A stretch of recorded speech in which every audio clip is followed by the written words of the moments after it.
Okay, we are live. Good morning, everyone. How are we doing today? It's another beautiful Saturday morning, and we're going to be having some exciting conversations. So that I don't keep us waiting, I would put up my screen. Okay.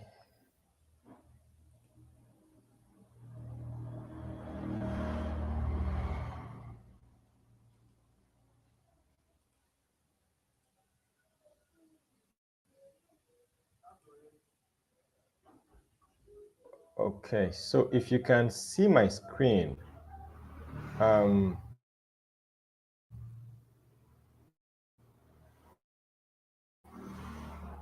I would appreciate if you can confirm. If you can.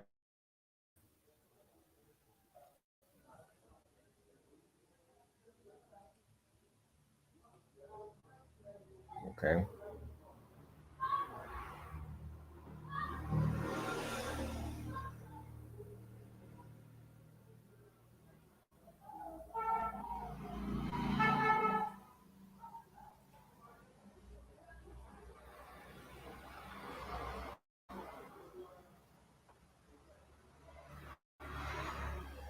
Okay, so good morning again.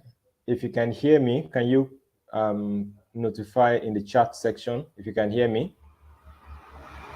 Just confirm if you can hear my voice. Maybe sure I'm audible enough. So you just need to respond in the chat section if you can hear me. So that, okay, thank you so much, Bamidele Shegun. Good morning. Okay, Onyemichi, good morning. Thank you so much for joining. Um, okay, Precious by name, right. Good to have you all. My name is Akpemtesi Shadrach, and I'll be your facilitator for today. I'm a 2023 Mandela Washington Fellow. I was at Purdue University under the Leadership in Business track, and today I am looking to help us walk through the essay questions one after another. In the last few weeks, I have supported a dedicated group of young Africans in a WhatsApp group. I think about 600 or so of them. Not sure if everybody is actually applying, but they have been awesome, really awesome people. I've been really, honored to see the amazing work they are doing. But seeing the gaps that I observed, in reading the essays and interacting, I felt, okay, let me set up this one-off session where I will just focus on your essay questions to give you all of the insights you need to be able to understand how best to approach them. So what I would request is that if you're joining and you're supposed to join with a group, you can just help notify that the session is on. Because I don't intend that we stay too long on the call, because I want us to be very clear with the questions so that we all have very good understanding. And then we get back to tidying up our essays, because the application is going to be closing on the 12th. Today is 2nd of September already. So you have, give or take, 9 days to, just have this all done with. So with this engagement today, my hope is that all of us are going to have a clear understanding of what we're supposed to do and how best to respond to our questions in a way that increases our chances. The thing is that you are not going to be able to go through, if you, even if you have a good story, but you're not able to clearly, I would say, articulate it in a way that everyone is able to understand. So one thing you want to do is to properly, capture your story as it's framed in the questions, so that you don't get the reviewers confused and everybody understands exactly what is supposed to be done. I would just quickly look at the. So when you join, please just, you can do well to introduce yourself, and would get the session started.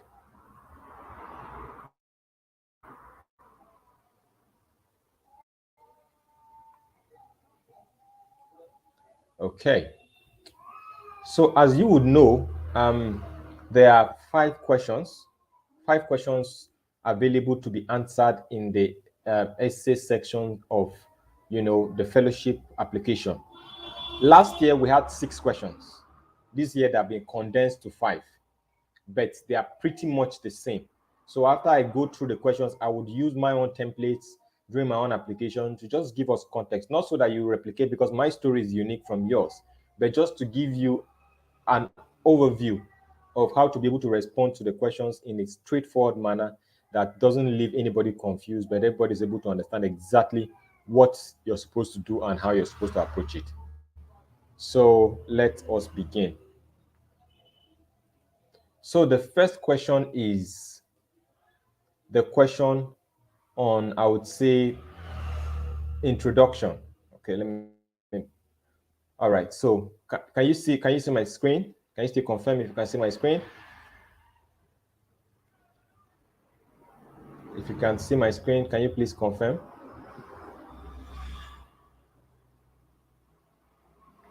Okay. So the first question is, as you can see, provide an overview of your major professional accomplishments from the past year, as well as your long-term goals and aspirations.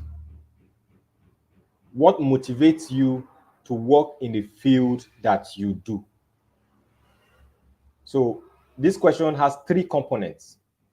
You need to give an overview of your major professional accomplishments from the past year, as well as your long-term goals and aspirations.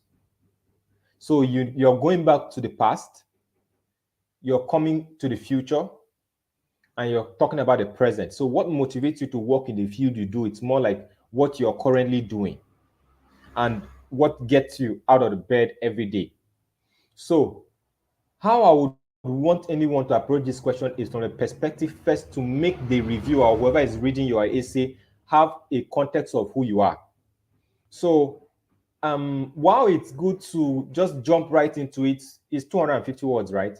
Jump right into it and start blowing us away with all of the amazing things you're doing. How about you spare a sentence to give a context of who you are? Are you a social entrepreneur? Are you a civic worker? Are you a public servant? That one line or that one sentence where you get to introduce yourself. Let me just think of a hypothetical example. As an agronomist with focus on climate smart agriculture, I work with farmers in rural communities too.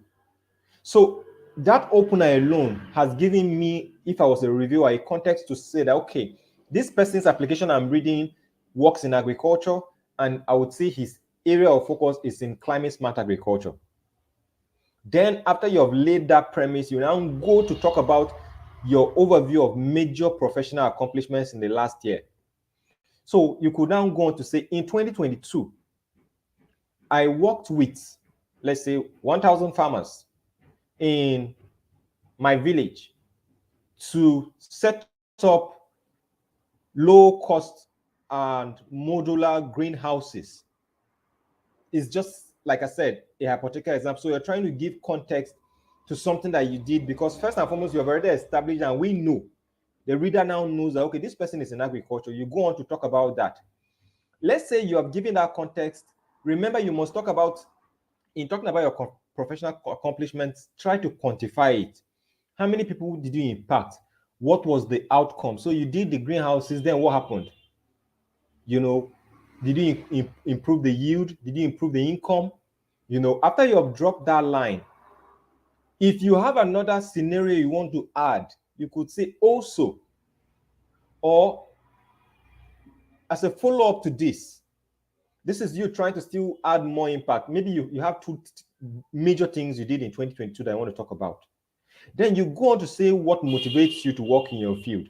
It could be a personal story. It could be the reality in your community. Seeing that 2/3 of the food produced in my country or in my state is lost due to the challenge of post-harvest losses, I am motivated to. That is your motivation. Yours could be anything. You don't have to, it mustn't be what I said. And like I said, all I'm just putting together is these are hypothetical examples. Now, what I'm seeing most people do is sometimes they don't talk about their long-term goals. You have to talk about it. Maybe in long term, you want to set up an agronomic university that is targeted at supporting underserved youth in agriculture. That is an aspiration. Then you must close this question with a call to action. And a call to action, every time I say it in this context, means how participating in the Mandela Washington Fellowship would be a big deal for you, would be a stepping stone for you. So you have said all of these things. Participating in the Mandela Washington Fellowship would, so you tie it back to how this experience would be, I would say, an icing or a springboard to your own aspirations. That's the approach to answer this first question. Open with a brief context about who you are. Talk about in quantified ways how you're able to make impact in the previous year. This is not you going 5 years back. No. Last year, what did you do? It's just trying to track that you have been making progress with your life. If you have two strong examples, you can put it in. Then what are your long-term aspirations? Make sure they connect to your impact story. And then what motivates you? Finally, how will going through the Mandela Washington Fellowship add value to your life? That's how to respond to that question. So for now, if you have any questions to everything I'm saying, just hold on to them. Let's go through the entire process, and then I would respond to our questions. So the second question, based on your understanding of your preferred institute tract of study, what skills and knowledge do you hope to gain from the fellowship that you would not be able to develop through other opportunities? How will you use those skills and knowledge to enhance activities in your community within the next 3 to 5 years? So first, it means you must, at this point, understand the track you're going under. Are you going under civic participation? Are you going under public administration? Are you going under leadership in business? You need to be clear. So your opening at this point should also still give context to the work you're doing. What skills? So you need to first tell me, I am a farmer. So when you say I'm a farmer, and then you're now telling me that you want to be able to improve your capacity in maybe value addition, or climate smart agriculture, then I begin to understand. So don't open this question by just jumping right into the problem. Give context to what you're doing. It needs to feed back into the first question. So you give context to what you're doing, and then it needs to align with the tract you're applying under. Then you now highlight clearly the skills and the knowledge you hope to gain. So this is not you trying to sound bogus. You need to be very clear, very, very clear. If you're a farmer and you're talking to me about, going to, gaining skills in let me say, recycling, it doesn't align, right? So your needs in terms of the skills, the knowledge you hope to align needs to be tied closely to your area of expertise or your professional background. So once you've responded in terms of the skills, don't be tempted to start comparing programs. Don't say, well, the Mandela Washington Fellowship is the best thing in the world after sliced bread and it's better than other fellowships. No, that's not the point. What unique experiences is this going to give you that other programs will not give you? So you have to say that without having to drag in other programs to compare. So this is why I'm saying you don't have to put other programs down just to step on top.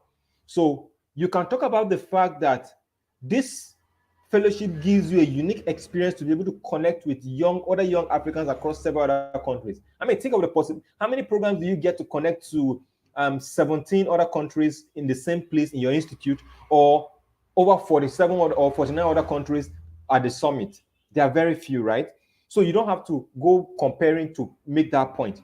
Talk about, again, the mix of the knowledge, the academic work, the volunteering experience, the the field works you're going to experience, the cultural exchanges. It's a mix, it's a blend of experiences that you can throw in.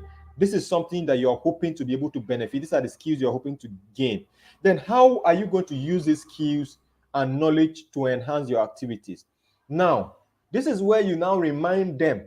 Remember the first part, you talked about what you're doing and you pointed to the challenges that are already existing and how this fellowship will help you close those gaps. Talk about the fact that having acquired these skills, you will now come back and then remember what you said you're already doing. You feed it back in to say that you're going to be able to further accelerate or advance the work you're doing. Either it's with farmers, either it's with persons with disabilities, either it's with people displaced, whatever your work is. Those skills needs to clearly align to see how it's going to accelerate your work. And then how does that enhance your activities in your community in the next 3 to 5 years? You now need to quantify. And don't be unrealistic at this point. But you need to be able to give context to say that, well, because of these skills or because of the knowledge gained, I'll be able to achieve this in line with the work I'm doing in the next X number of years. So understand that this question first identifying existing gaps. It's also focused on you clearly showing what you're going to be able to achieve with the knowledge gained and how you're going to apply that. And then finally, how that fits into your future aspirations. That's how you're supposed to respond to this question. So let's go to the third question.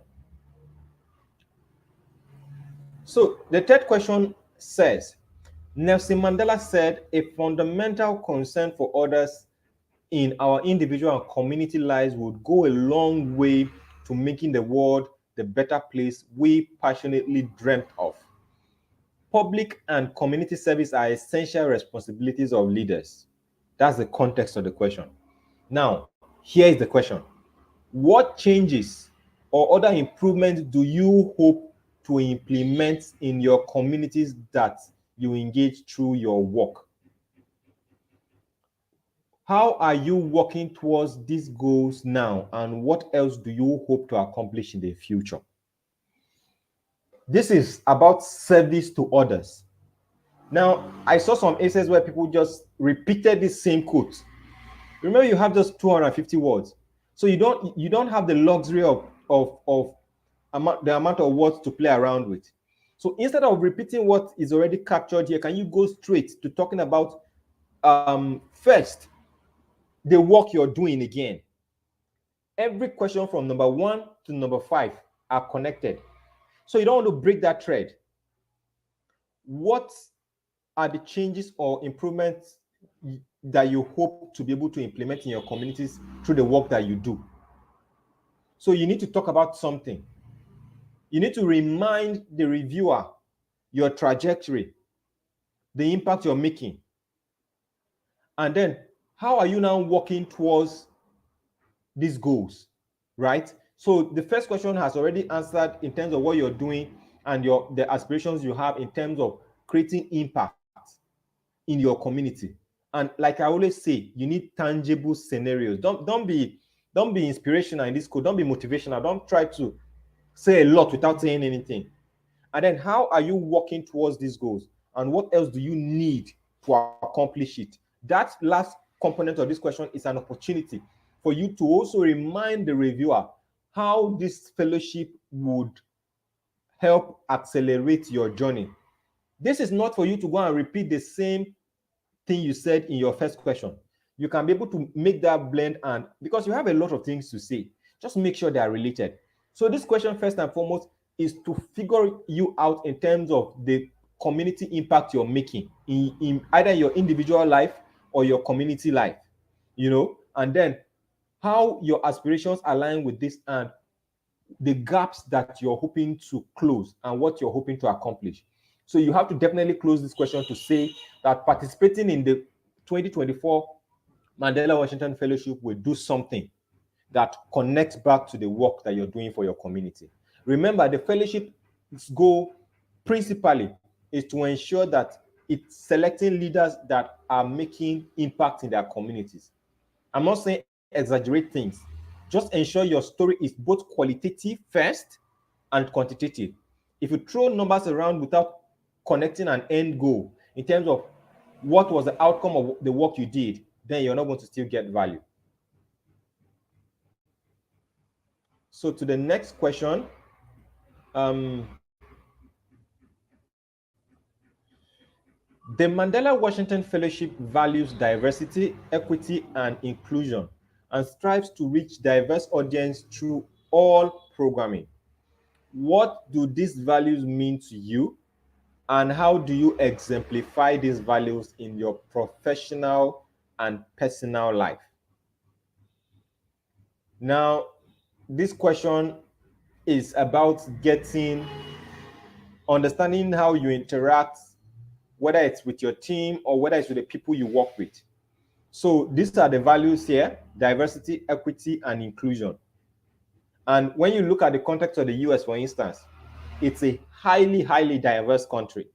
So it's a big deal for them. Diversity, equity, and inclusion. It's a big deal because you meet people from different parts of the world: blacks, whites, Caucasians. They are all over, right? So you want something that clearly they want leaders who understand this and have developed or exemplify these values. So what does these values mean to you, and how do you exemplify these values in your professional and personal life? Please be specific. My rule of thumb here is to use a story. Use a story of a time where you actually exemplify these values and let the story be able to bring out those contexts. And what I advise at this point is to use a STAR approach. So STAR stands for the situation, the task, the action you took, and the result or the outcome that came out of it. So when you give that, because this question is 150 words, so if you can tell a very strong story that picks on any of these values that I mentioned here, then you're good to go. Then finally,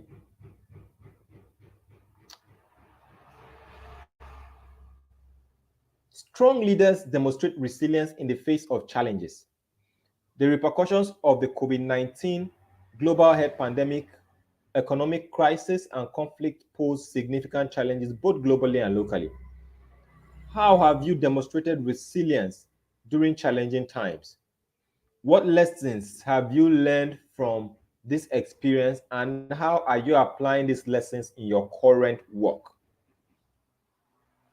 This is not a call for what was all I call it now, for you to come and be emotional with this question. This is an opportunity for you to demonstrate a time where, despite not anticipating a challenge, you were able to overcome it eventually. And remember, STAR approach needs to apply here too. So if you have a very good story, this is also an opportunity to share. How have you demonstrated resilience during challenging times? Was there a time where you had a crisis, where you were able to now go through this situation and resolve? That is something that you want to be able to share. What lessons have you learned from this experience, and how are you applying these lessons in your current work? This is what this question wants to achieve. And that is why you should also be very clear and precise in terms of how you're going to be responding to them. So these are the 5 questions for this year. Like I said, there were 6 during our time. But I think it was now condensed, because what I noticed while going through is the 6th question for us was condensed into the 4th question for the 2024 cohort. All right. So now that I've responded to all of this, I'm going to stop sharing and just run us quickly through my own questions. Okay. Let me see if I can share this through. So a disclaimer I will quickly issue is that the goal is not to you can't even replicate my work, and the reason is because my story, like I said, is unique. It's different from every other person that is on this call. So what you want to be able to focus on is understanding the context of how these questions apply apply and how you're going to also respond to them. So so you see, it's pretty broad. So just pay attention to listening to what I'm saying. The goal is not for you to, type it out or all of that, just so that you get context. So let's listen to the first question. Provide an overview of your major professional accomplishment from the past year, as well as your long-term goals and aspirations. What motivates you to work in the field you do? Now, keep in mind the points I raised. I'm a social entrepreneur with a professional background in veterinary medicine, and I'm passionate about using innovative, creative, and sustainable ways to solve social problems that undermine productivity. That is so I've given a background, and this background captures what I do and what motivates me. As a veterinarian, I founded VetConnect, a digital platform that connects over 1,500 veterinary doctors to pet owners and livestock farmers across Nigeria via their mobile devices. I didn't stop there. I went to now talk about the impact, addressing challenges of. So it's not enough to list something. You need to be able to give the entire context. Yes, you founded a machine that would take someone from Nigeria to the US. What has that solved? You need to be able to be clear with that. Then, remember I said that if you have more examples, share. I went on to say that in the development sector, I've worked with several organizations in areas of sustainable development, digital skills, and agriculture. I went on to even still list and talk about the work I've done. I've said development sector, but I didn't stop there. I still went on to list those organizations. So I talked about my work with the Nigerian Youth SDGs. I talked about my work with Mind the Gap and the impact I've created in it. Then I went on to respond to the question of long-term goals. Remember, my focus is VetConnect. That's where I started. I want to talk about my long-term goal with VetConnect, which is to become the largest provider of veterinary services in Africa within a decade, which will. So it's always important to bring that context of, yes, you're doing this. So what will now happen when it happens? Then I close by talking about what inspires me. I draw inspiration from the vast youth talent across Africa that offers a huge opportunity for us to become the destination of a viable and knowledgeable talent pool. So this is basically my response to that first question. So let's look at the second question. So based on your understanding of your preferred track, institute track of study, what skills and knowledge do you hope to gain from the fellowship that you will not be able to develop through other opportunities? How will you use these skills and knowledge to enhance your activities in your community? Now, see my response. As a social entrepreneur, I'm always looking for long-term solutions to problems and pain points that affect young people's livelihoods and overall productivity. This statement connects with everything I said from the beginning. In light of this, expanding my knowledge and skills in design thinking, human-centered design, creativity and innovation, working with teams, I listed a couple of things. Everything I listed connects back to my work at VetConnect, connects back to my work, whether it's at the Nigerian Youth SDGs Network, whether it's with Mind the Gap, whether it's with any work I listed in that example. All of these skills I listed that I want to learn connects to it. Now, furthermore, I believe that the opportunity to learn firsthand from industry experts. We know that the US has a lot of, experts in the domain that we all work in, pretty much.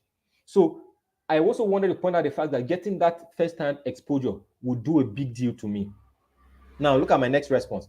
I believe this fellowship provides me with a direct route to filling the knowledge and skill gaps that currently exist in my field of work. As only a small number of corporate institutions dedicate time and resources to mentoring upcoming leaders in my space. As a digital innovator in the veterinary space, there are very little, I would say, corporate structures that will help me plug in to get the knowledge I need.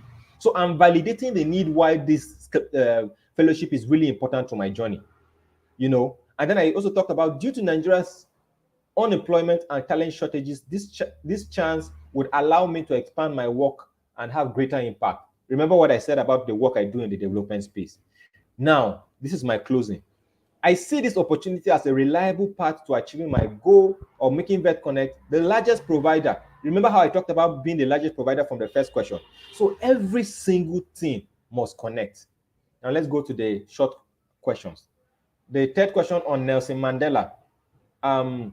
So what changes or improvements do you hope to implement in the communities that you engage through the work you do? How are you working towards this? And what else do you hope to accomplish in the future? Now, my inspiration to create Vet Connect, remember, I started with Vet Connect. My second question talked about Vet Connect. My third question is talking about Vet Connect. That doesn't mean I didn't talk about other things, but I am making the review and understand that my focus, this is it, aside every other thing I'm doing. So it's to improve veterinary access in urban, rural, and underserved communities, address quackery, blah, blah, blah. I talked about now the impact it's creating. So remember, it's about, the question is asking me, what are you doing? So I'm validating what I'm doing. I still went on to talk about the work I'm still doing, Mind the Gap, about the digital economy, about the gaps that are existing, and I validated all of that with data. Now, look at my closing. After talking about all of these impacts, I now still just use the line to end this whole thing. Remember, it's just 150 words. I hope to embrace every opportunity that helped me advance this mandate. My mandate of Vet Connect, my mandate of the work with the Nigerian Youth SDGs, my mandate with Mind the Gap, my mandate with agriculture. Everything feeds back into what I've said. So this is an opportunity. The words are not plenty. So you want to just sell yourself the best way you can. Now let's go to the fourth question. The fellowship values diversity, equity, inclusion, and strives to reach diverse audience through all programming. So what does these values mean to you? Now, remember how I said respond. This question is very applied. So the best way to answer an applied question is to tell a story. I talked about the work I did far back in 2018 while I was serving as the SDGs CDS president. And that work was actually we actually developed and deployed the first survey to assess the level of awareness of the Sustainable Development Goals in Gombe State at that time. I shared that work. I shared what I did to reflect. Okay, I am sure you want to hear what I did. So let me just read a few parts of it. So I proposed the necessity to conduct the first SDG survey in 2018 while serving as the president. I'll paraphrase. We targeted both formal and informal groups while organizing the survey demographics, including traders on the privileged communities where language barrier. So I'm talking inclusion now. I'm talking diversity. Now, was a challenge because of the location. If I'm talking Gombe State, you know that is predominantly Hausa speaking. Now, in order to address this, questionnaires were translated into Hausa. So we didn't carry questionnaires with English and went to people that were not going to understand what we were saying, which enabled us to gather over 1,000 responses and shape state activities, including the establishment of 7 SDG clubs while I was in office. Now, I believe these milestones were possible because I demonstrated. So I reinforced that the fact that we succeeded was because I, as a leader, demonstrated these qualities of empathy, equity, inclusion in capturing the unique diversity of that situation and the outcome that came with it. So the fifth question was the COVID-19 question. Here too, I told the story. I talked about the work I did with the COVID-19 pandemic, where I was able to organize the training and the network I leveraged to be able to achieve that across 4 African countries. I also talked about the work I did, the project I led with the Nigerian SDGs network, which was an offshoot of a project of 2019. So everything that has to do with these last 3 questions is an opportunity to share a story that demonstrates an opportunity where you leverage this, these skills. So look at the closing.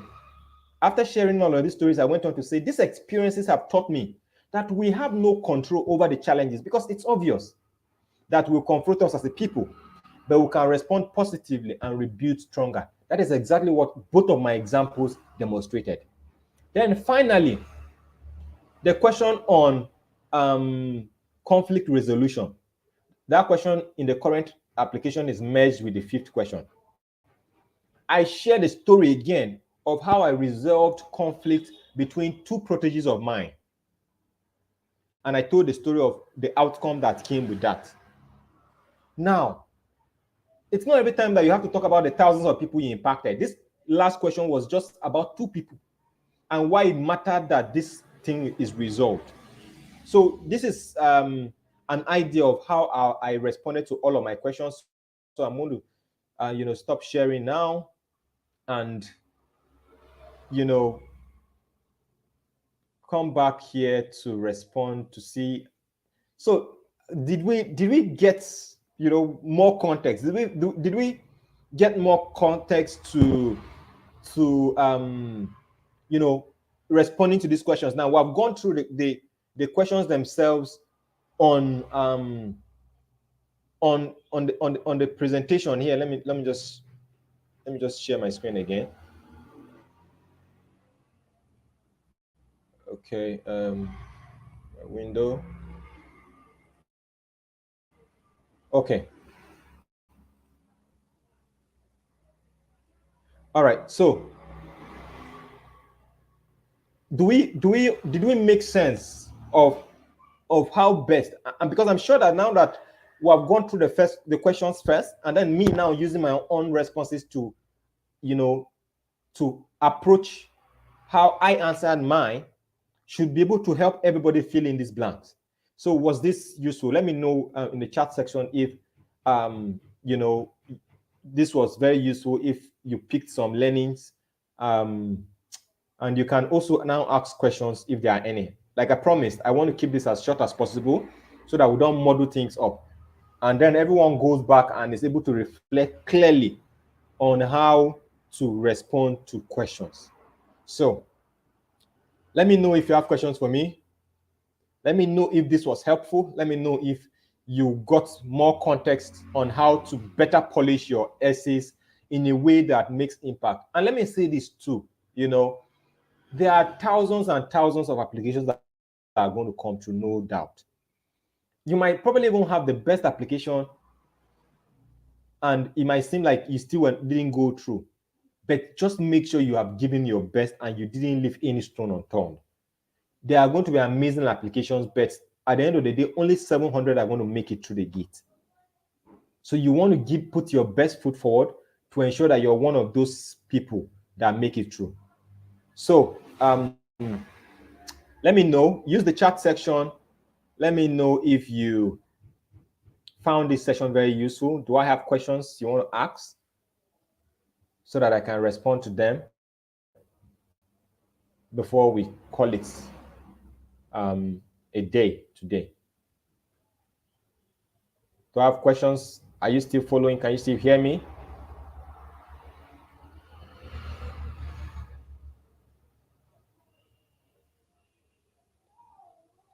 So I'm waiting to see a comment or a question come through so that if there's any, and if there's no question, it's still fine. I just want to be sure that there's any question for me to respond to. If not, we can just call it a wrap already. So okay, I'm getting some responses. Okay, top 10 nerds of all times. Okay, it's an interesting name. Thank you so much. Thank you. I'm glad that you found it useful. Jennifer, okay. I'm happy you got more understanding. And Jennifer, you are doing amazing work. So I'm sure this would give you better context to be able to fine-tune your essays, in a more captivating way. So thank you so much for the feedback. I want us to wrap up in the next 5 minutes. But if we don't see any questions, I will assume that there are no questions and we can definitely call it a day. So let me know if there are any questions. Please ask. But if there are no questions, by all means, we can still call it a wrap already. So any questions from anybody? If you are here and you're listening to me, please let me know if there's a question. If you don't have a question, please also indicate that there's no question, and then we would wrap up the session.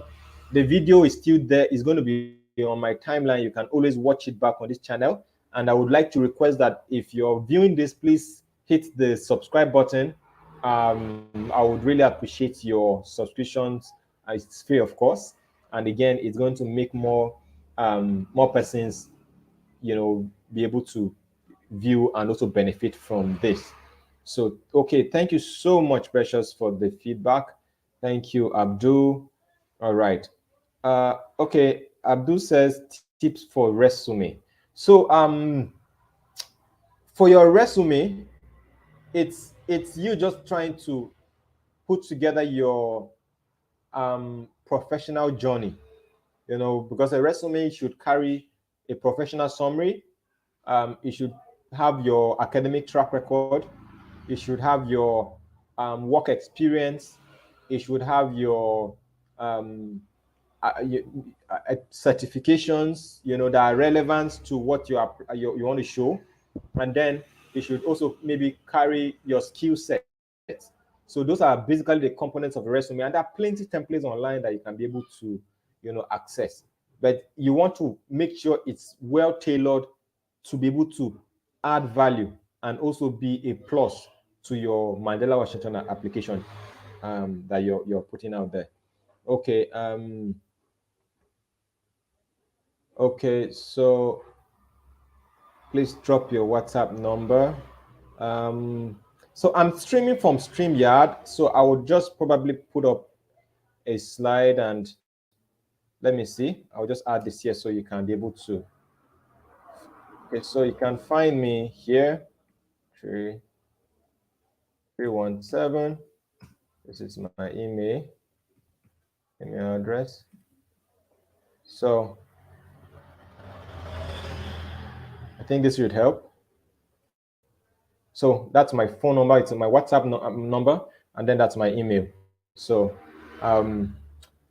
I don't see any questions again. So at this point, I would want to thank you all so much for joining. Oh, can we begin the first essay by an emotional story of our motivation for our mission? So let's look at that again. This is the first story, or this is the first question, not story now. And it's asking you to provide an overview. So you want to hit it right. So if you are putting out an emotional story, then make sure it's right. Make sure it doesn't evoke the wrong emotion. Let me not read the emotional story and start feeling pity or sympathy, because nobody likes to read a story that is meant to make me feel sorry for you. It can be in the middle as maybe your motivation. But again, there's no hard and fast rule. If it's not going to hit the right message, then don't use it. This question is asking you, who are you? What are you doing? What impact are you making? What are your long-term goals and aspirations? And what motivates you? So that motivates you part can be that story you want to put out, but just make sure it hits and and inspires the right action.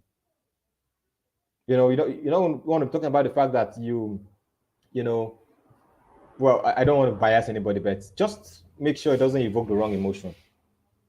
Okay, is there a format for resume? Yeah, like I said, there are plenty of formats out there. You can just look it up. But a resume should have a profile summary. This is you writing in third person, maybe a line or two about what you do. And then you get to talk about your academic, qualifications. You talk about your work history. You talk about your certifications, your skill set. References are usually provided on request. So that so many templates. Just look up the template, but make sure a resume is supposed to be tailored to what you're applying for. So make sure it's relevant to what you're applying for. Okay. So I think this is it. I think I've responded to every question. For the person that was asking for the number, it's here on my screen, so you should be able to pick it up from there. So I think, okay, thank you, Mavis. Thank you for the feedback. Thank you. I'm trying to pronounce this right. Franchos, did I get that right? I'm so sorry. I don't think I got it right. Okay. So thank you so much, everyone. And I wish you all the best in your applications. What I believe is anyone that pays attention to everything we've said, from the questions to using my own case studies to respond should be able to put together a very, very effective application. So I wish you all the best. And on that note, I'll be ending this broadcast. Please do well to hit the subscribe button, and also do well to share this video to as many as possible who would also watch and get a better context to the applications. Okay, Idris, sometimes my answers count above required numbers and I need to put everything together. How do I go about this? So you need to find a way to squeeze it in. And there's no harm in using support tools like Grammarly, Quillbot. You can use them. They help you shrink, they help you summarize, but because it's your original idea, that's not going to be a problem. And there's no harm in using AI tools. What I advise against is using it to replicate and your responses. Generate your responses, and you can use AI to better improve them, but it shouldn't be the basis. Don't use them as a basis of generating. No, Precious, we have a group already. So just send me a WhatsApp chat and I will add it to it. We have a group. I think there are about 600 plus young Africans who are also applying. So it's also going to be a good place for you to connect with several others. So just send me a WhatsApp chat and I will share the WhatsApp link with you. So for now, I don't think I have any other question that is pending. So thank you again, everyone. And I wish us all a wonderful weekend, a great week. And I look forward to listening to all of you share the exciting news of making it to the interview and then also making it to the US. In a month or so, I will share a video on interview tips, but let's take it one step at a time. All right. Thank you so much, everyone. And I wish you all a wonderful weekend. Over.